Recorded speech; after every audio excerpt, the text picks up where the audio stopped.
Hey y'all, I'm just out here in the backyard enjoying this beautiful view, this wonderful Turner's Creek that I live on. And you know what? I have to travel a lot nowadays. I find myself home less and less. But when I do get to come home, I forget just how good that low country cooking is. And that's what today's show is about.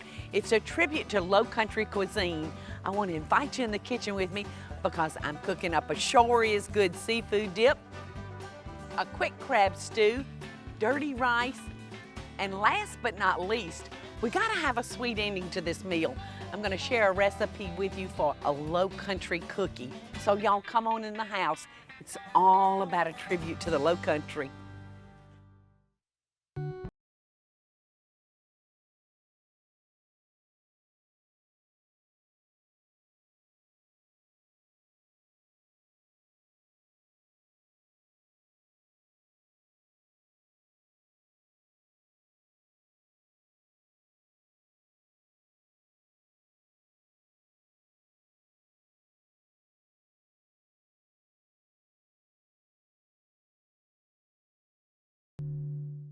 I'm so glad to see that y'all came into the kitchen with me today because as I said earlier, today's show is all about low country cuisine. And you know, the plentiful harvest of the sea that we have here is the basis of low country cooking. So I really think you're gonna like this first recipe that I'm gonna share with you. It is called Shore is Good Seafood Dip. That's S-H-O-R-E. I'm gonna take about a cupful of shrimp that have been coarsely chopped. I'm gonna take a small can, which is about a cup of claw crab meat. Now you can use claw meat or you can use lump that you can find in your seafood department at your grocery store. I love the claw meat because it's got a real good flavor. Claw meat is a lot less expensive than your lump meat. All right, now to our meats, I'm gonna add a half a can of cream of shrimp soup. Now I have dipped off the top half of that soup and put it to the side to use in something else. The reason I'm using the bottom half of that can is because the shrimp sunk to the bottom, and that's the part I really want. So I'm adding the bottom half of a can of cream of shrimp soup. To our ingredients now, I'm gonna add a half a teaspoon of ground white pepper. But first, I've thrown a couple of tablespoons of butter into our skillet, and I'm gonna saute 2 ribs of celery that's been diced fairly fine, 1 green bell pepper that's been diced, and 1 onion. Gonna turn this up a little bit, and we're gonna let that saute for a few minutes while I'm mixing up the rest of our dip. All right, to our ingredients now, we're gonna add a cup of mayonnaise, and I recommend that you do use a good premium mayonnaise. And I'm gonna add just a little salt. It's not gonna take much because everything else is just naturally salty. And to this, I'm gonna add 2 cups of grated Parmesan cheese. Now you can fresh grate your Parmesan cheese, or you can buy it in the container already grated at the grocery store. So we're just gonna fold that over and let's come check on our vegetables. So these are sauteed just kind of tender. And I'm gonna take them, nothing smells like an onion cooking, you know? All right. We'll finish mixing this together. All right, I've got everything mixed together. Now I'm just gonna dump this into a pre-sprayed pan, and it's going in the oven at 325. If you're having a cocktail party, I promise you it would be a big hit at the table. Just gonna kind of flatten that out. All right, so we're gonna put this in the oven, remember at 325, a little less than we normally cook on. And we're gonna let this bake for about 25 minutes until it's nice and bubbly brown. And you know I've got one ready.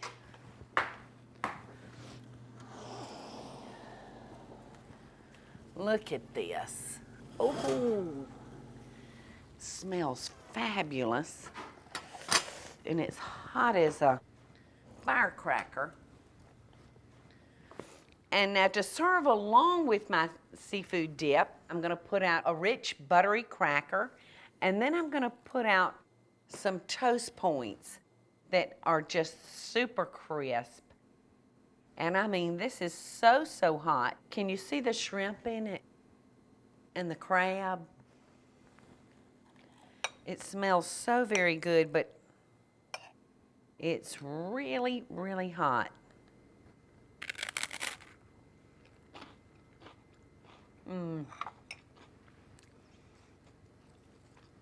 Your family's gonna love this one. It's truly delicious, and I think you're gonna love it. When we come back, we're gonna get down and dirty with some more low country cuisine. So I'll see y'all back here in the kitchen in just a second. Sure is good.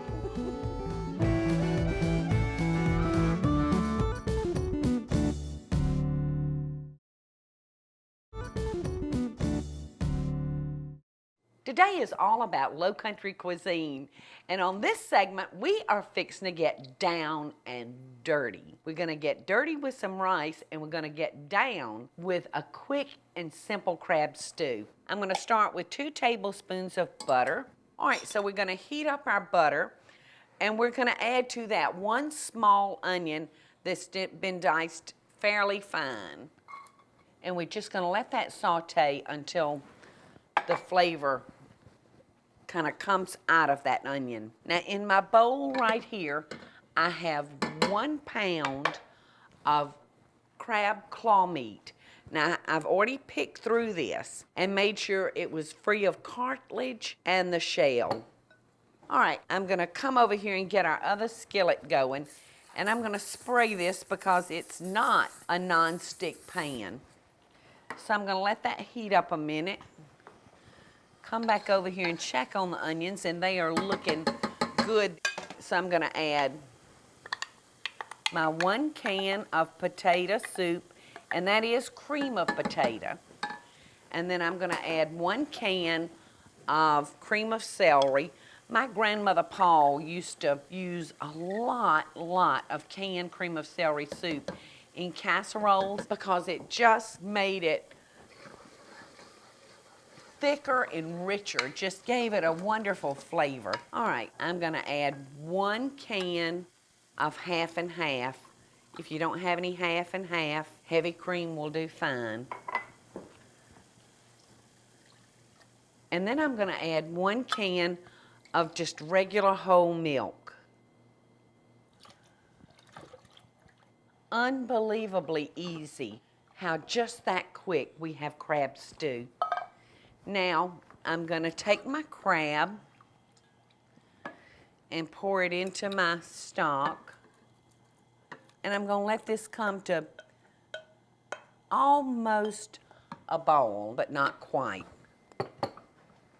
All right, our stew is all together now. Let's quickly move over here because I got a hot pan waiting on us. Now we're adding 1 pound of ground sausage to our pan, and I've sprayed this hopefully so it won't stick. Now, the term dirty for this rice dish got its name dirty from the chicken livers. The chicken livers are gonna turn our rice a dirty brown. The secret to cooking livers is by taking your fork and stabbing them and putting holes in them, and they won't pop nearly as badly on you. All right.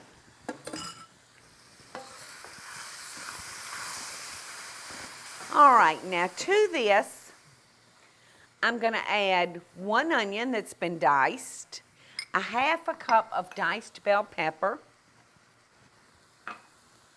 and a half a cup of diced celery.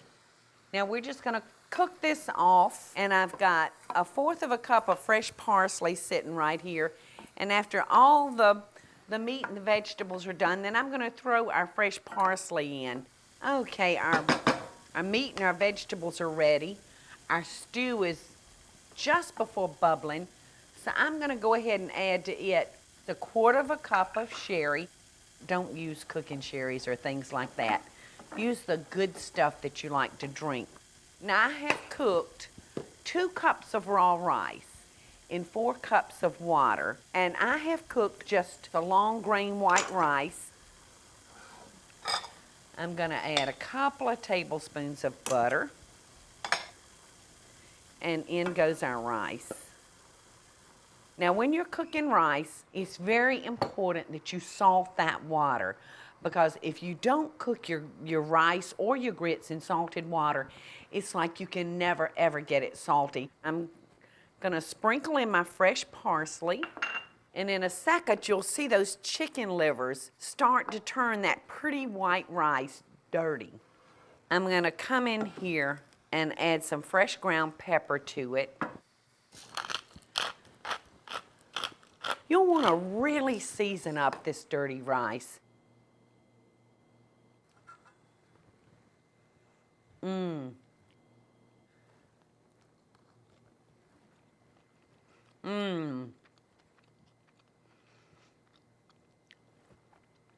It's delicious, and I really got it hot with that pepper, y'all. And I'll just bet you $1 to a donut when I serve this to Michael, he'll reach over and for the hot sauce bottle, and he'll add even more heat to it. And our crab stew just looks fabulous.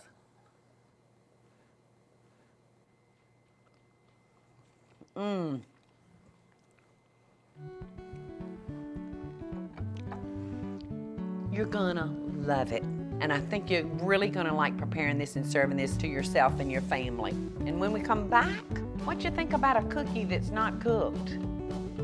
I'm gonna show you how in just a couple of minutes.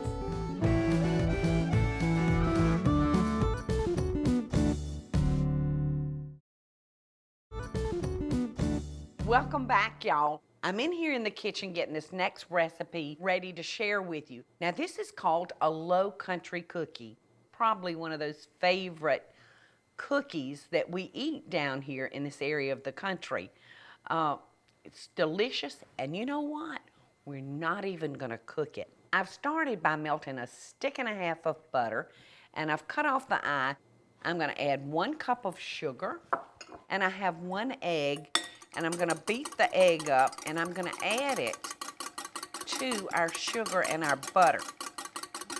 And I'm gonna just cook this for a couple of minutes. A lot of people are frightened of raw eggs in their food, so I'm gonna just make sure that egg is not gonna be raw in our dish. But you'll wanna make sure that your sugar and your butter is not too hot, because if it is, you're gonna wind up with a scrambled egg, and you don't want that. And I just looked over here and realized, y'all, I screwed up just a little bit already on this recipe. I was supposed to beat a 1/2 cup of milk in with our egg, and I forgot to do it. So I'm just gonna go ahead and add it in now. But that's the glory of cooking, y'all. You know, probably some wonderful dishes came out of mistakes that we made. So we're gonna let that come to a boil. Now we're gonna come back over to our 13 by 9 by 2 dish, and I'm gonna line it with graham crackers. And this is gonna be the base to our cookie. And see how those just fit perfectly in there. Now these I'll have to break apart and stick those in there just like that.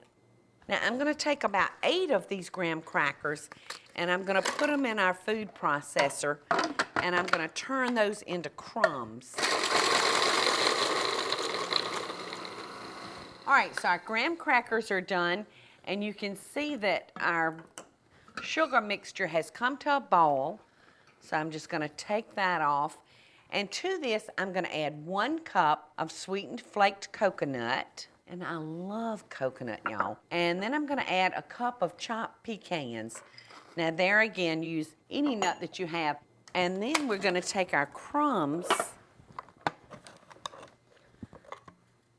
and we're gonna add them to our mixture. Make sure we get every one of those out. All right, now I'm gonna pour this over our graham crackers. And it smells so good, y'all. All right, so we're just gonna spread that out. If it looks good and it smells good, it must be good. All right, now I'm gonna come down here and we're gonna make an icing. I've got 2 cups of powdered sugar. Now I'm gonna add 4 tablespoons of softened butter. I'm gonna add a 1/2 teaspoon of vanilla. And I'm gonna add 3 tablespoons of milk.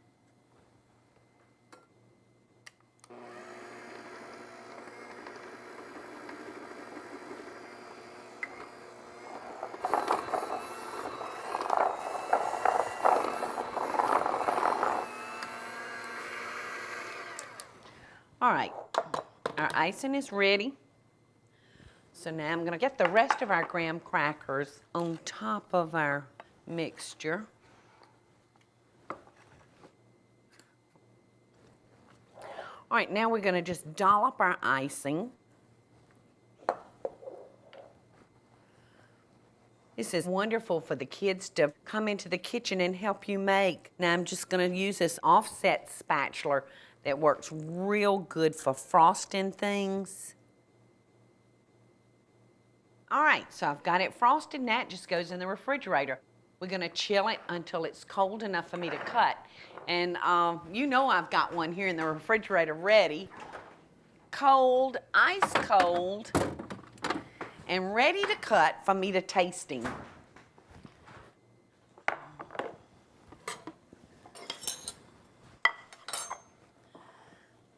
Now these are kind of rich. You know, don't be over ambitious because they're very rich. They'll go a long way taking care of that sweet tooth. So look at that.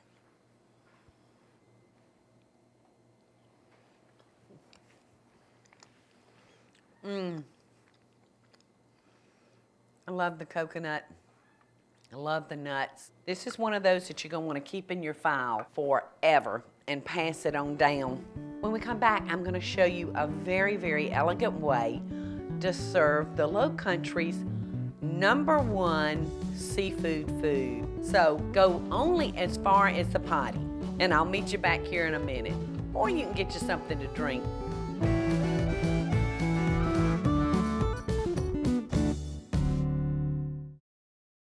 Now I want to show you how to serve up in a very elegant but casual way to serve those shrimp. So I'm using just a plastic margarita glass. I've lined it with fancy lettuce, and I chopped some ice up in the food processor. And chopped ice works so well at keeping your foods cold. And all I'm going to do is hang our shrimp around our glass, and I'm gonna take whatever sauce I decide to serve with it, I'm gonna put it in a shot glass and nestle it down in that ice. See how pretty that is? It's just beautiful. It's appetizing, it's quick, and it's beautiful. Now let's quickly talk about sauces. A traditional cocktail sauce is always in order. That's strictly ketchup, horseradish, a little Worcestershire, lemon juice, and you've got it together. Another sauce that I've made is a fresh basil aioli, which is just fresh basil, mayonnaise, and a little garlic, and it's delicious with the shrimp. But there's one that Michael and I especially love that I want to share with you, and it's very quick and easy. Cup of mayonnaise, a couple of tablespoons of a sweet pickle relish, couple of dashes of hot sauce. All right, now what's gonna make this tartar sauce so good, in fact, the name of it is wasabi tartar.